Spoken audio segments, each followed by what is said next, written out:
Have you ever wondered how you can get those thoughts out of your head so they can be a lot more productive? Maybe you kept a diary when you were younger and someone read it and you didn't want to jot down those ideas ever again.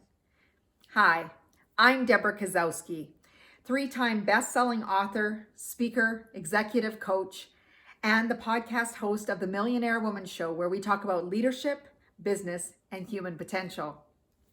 So what I want to talk to you about today is how to journal so it's effective. Not being concerned about other people reading your things.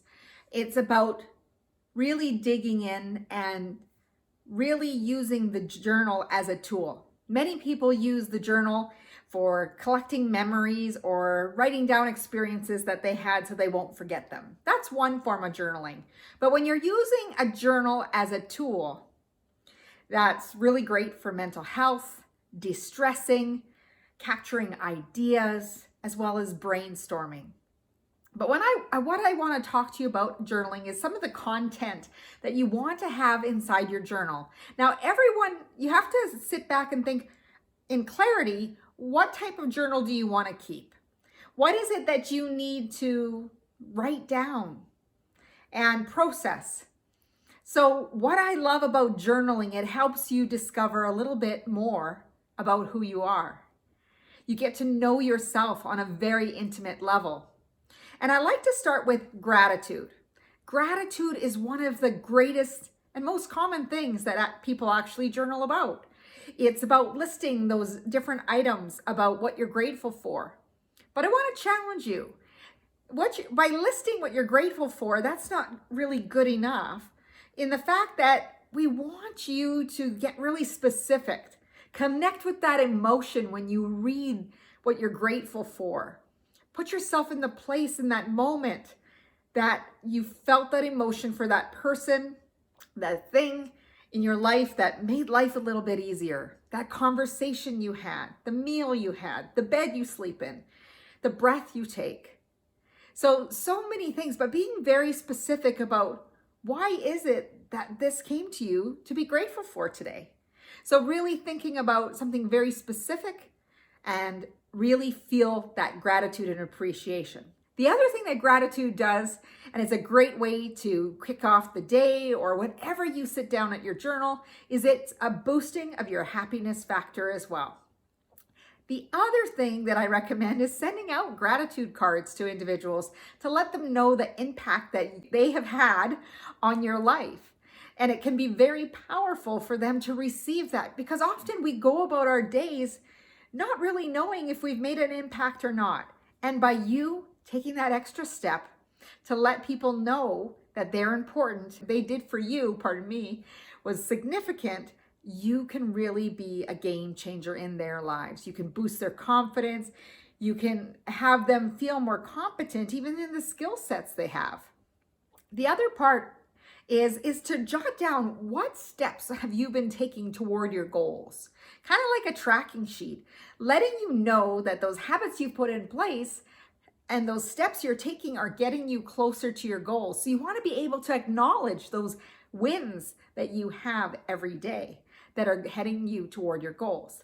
The other thing that journals are great for is exploring your emotions. Let's say you had an interaction with someone and it may have not gone as well as you've hoped. You were triggered, you felt more reactive than responsive, and this is a great way to really understand and get a grip on those emotions and step back and say, okay, why was I triggered by this? What about this conversation triggered me? And when you get a better understanding, is it that you were triggered by someone similar to that maybe you didn't have the control that you wanted to have, or someone did something without confiding in you or asking you for your opinion or being a part of something? When you understand the emotion, you're going to see what you can do differently moving forward instead of keep hitting the same roadblocks all the time. So you really want to be thinking about what is it that I could be doing. The other thing about journaling is it really does help you do a brain dump as well as brainstorm. So sometimes when you get up in the morning, you might have all these thoughts racing through your head. I love to do this anytime my thoughts get racing with so many ideas that I need to capture things, make things still for a moment, capture those ideas on paper so I don't lose them, but then be able to go back and flush out those ideas, brainstorm with my team, or explore it deeper, looking for answers and solutions and finding out who I need to connect with, really leveraging those resources. And what you're also doing is decluttering the mind so that the mind can be free to come up with solutions and stay focused on what is possible. So when we start thinking in words and images and phrases, we can start seeing what is possible for us, stay focused on your vision, and really move forward connecting. Other things, people use journals, they use bullet journals, they draw pictures, they emphasize words. All great ways. You need to figure out what way works for you, but I do know when you put a series of questions like this one is, what could I have done better today to make it even better? Or what is it that I needed to learn today that I still need to learn? So when you come from a place of questions, you're always exploring, always looking for a way to be the better version of yourself. Thank you for joining me. I'm Debra Kasowski. Please go over to my website at www.debrakasowski.com. Grab your 3-part video mini course called Making Habits Stick so that you can build focus and consistency and habits that are going to knock your dreams and goals out of the park, and so that you can be successful. Have a great day, and I look forward to having you come on the videos. Make sure you subscribe so that you don't miss a single video that comes out.